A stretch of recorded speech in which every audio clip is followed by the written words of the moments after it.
Ever felt like you're caught in a never-ending storm? In Exodus 1, the Israelites faced intense affliction under a new Pharaoh who didn't know Joseph, yet they continued to grow and multiply.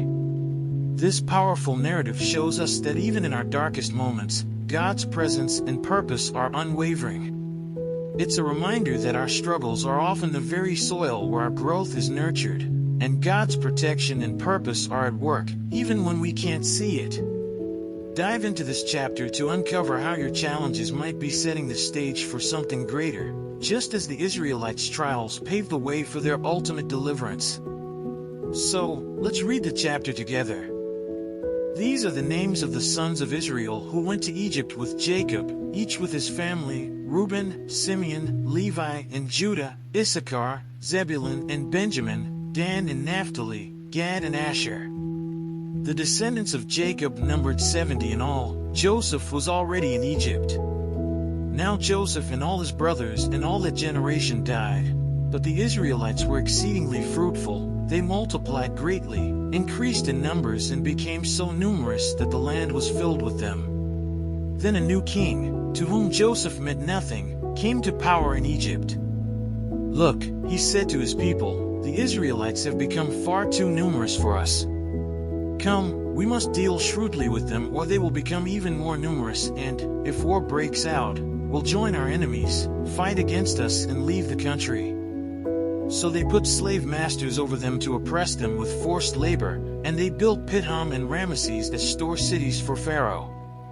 But the more they were oppressed, the more they multiplied and spread.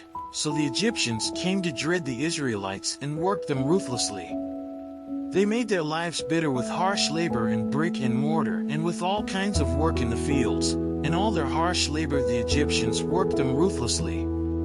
The king of Egypt said to the Hebrew midwives, whose names were Shiphrah and Puah, "When you are helping the Hebrew women during childbirth on the delivery stool, if you see that the baby is a boy, kill him, but if it is a girl, let her live." The midwives, however, feared God and did not do what the king of Egypt had told them to do. They let the boys live. Then the king of Egypt summoned the midwives and asked them, "Why have you done this? Why have you let the boys live?" The midwives answered Pharaoh, "Hebrew women are not like Egyptian women. They are vigorous and give birth before the midwives arrive."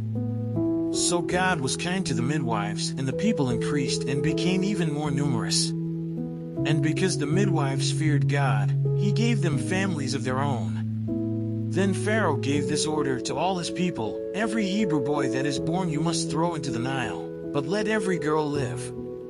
Let's say a quick prayer to thank the Lord for his mercy.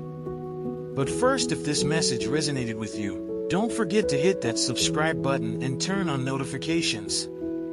Join us as we continue to explore how ancient stories can illuminate our modern lives. And let's uncover the incredible lessons hidden in these timeless narratives. What steps will you take today to see your affliction as a chance to grow? Hey God, thank you so much for the wisdom and insight we've gained from this study. It's incredible how these ancient stories still speak to us today. I'm grateful for the understanding that even in our toughest times, your purpose is at work, guiding and protecting us. Help us take this knowledge and apply it to our daily lives. Show us how to see our struggles as opportunities for growth and remind us of your presence in every moment. Thank you for being with us every step of the way. Amen. So, how are you going to apply this insight to your life? Consider how the Israelites' journey from suffering to growth can inspire your own path through challenges. Are there areas where you're struggling but could be seeing potential for growth? Think about how you can embrace these moments as opportunities for transformation and divine purpose. And, as always, don't forget to check the last video and learn more about the scriptures.